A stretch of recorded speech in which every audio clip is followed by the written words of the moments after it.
Nous sommes en juin 2025, aéroport Charles de Gaulle, à Paris. Un jeune homme de 26 ans, athlétique, 2 mètres de haut, descend de l'avion avec sa fiancée. Il vient passer des vacances romantiques dans la ville lumière. Il n'a pas le profil d'un criminel, c'est un athlète professionnel, un visage connu des fans de basket universitaires américains. Pourtant, à peine a-t-il passé le contrôle des passeports que sa vie bascule. La police aux frontières ne lui demande pas d'autographe, elle lui passe les menottes. Ce n'est pas pour une affaire de dopage, ce n'est pas pour une bagarre en boîte de nuit. Si la France l'arrête ce jour-là, c'est sur ordre direct du FBI. Le motif? Ce basketteur serait, selon les Américains, l'un des hackers les plus redoutables de la planète. Pour comprendre le choc de cette arrestation, il faut regarder le CV du bonhomme. Danil Kazatkin n'est pas un geek enfermé dans une cave à Saint-Pétersbourg, c'est une star montante. Formé aux États-Unis, il a joué pour la prestigieuse université de Penn State en NCAA. Il parle un anglais parfait, il connaît la culture américaine par cœur. En 2023, il rentre en Russie pour devenir meneur de jeu au NBA Moscou en première division. Sur le papier, c'est une success story sportive, mais selon le département de la justice américain, ce maillot de basketteur ne serait qu'une couverture. Alors, qui est-il vraiment? Un simple sportif au mauvais endroit au mauvais moment, ou un cybercriminel de génie qui a réussi à duper tout le monde? Ce que le FBI reproche à Kazatkin, c'est du lourd, du très lourd. Selon le mandat d'arrêt international, entre 2020 et 2022, pendant qu'il marquait des paniers, Danil aurait été un membre actif d'un gang de cybercriminels liés au groupe Conti. Si vous ne connaissez pas Conti, imaginez une multinationale du crime. Ils piratent des hôpitaux, des entreprises, des gouvernements, bloquent leurs données et demandent des millions de dollars de rançon. L'accusation est précise. Kazatkin n'était pas celui qui écrivait le code. Il aurait été un négociateur. Grâce à son anglais impeccable appris aux USA, il aurait été chargé de discuter avec les victimes, près de 900 entreprises et même des institutions fédérales américaines pour fixer le prix de la rançon. On parle de millions de dollars extorqués. Pour les États-Unis, Kazatkin est un prédateur numérique et ils veulent sa tête. La France le place donc en détention provisoire en attendant son extradition vers les USA où il risque des décennies de prison.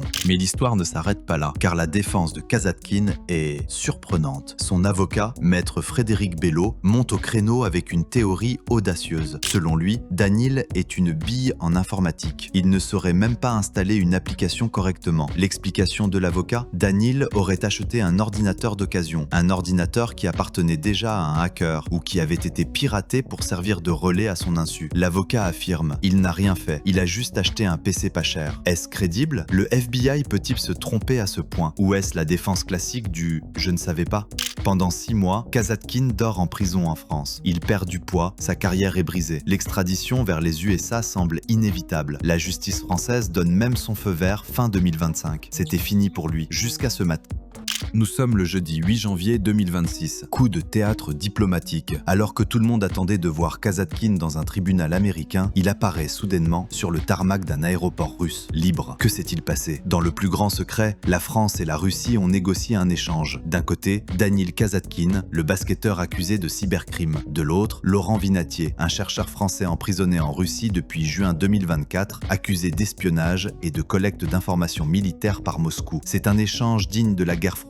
Un pour un. La France récupère son chercheur, la Russie récupère son basketteur. Le dossier judiciaire américain oublié, l'extradition annulée. En posant le pied à Moscou ce matin, Kazatkin est devenu intouchable pour le FBI. Cette affaire laisse un goût étrange. Si Kazatkin était vraiment un cybercriminel de haut vol capable de paralyser l'Amérique, pourquoi la Russie a-t-elle tant tenu à le récupérer? Est-ce pour le protéger ou parce qu'il en sait trop? Ou alors était-il vraiment innocent, un simple pion, une monnaie d'échange que le Kremlin a utilisée pour récupérer son propre prisonnier? Nous ne saurons probablement jamais si Danil Kazatkin a réellement négocié ses rançons. Ce qui est sûr, c'est que sa carrière en NBA est morte. Mais aujourd'hui, il est libre. Une chose est certaine, dans le cyberespace comme en géopolitique, il n'y a pas de hasard, juste des joueurs et des pions. Et vous croyez à la théorie de l'ordinateur d'occasion ou vous pensez qu'il est coupable? Dites-le moi en commentaire. Abonnez-vous à l'hypothèse.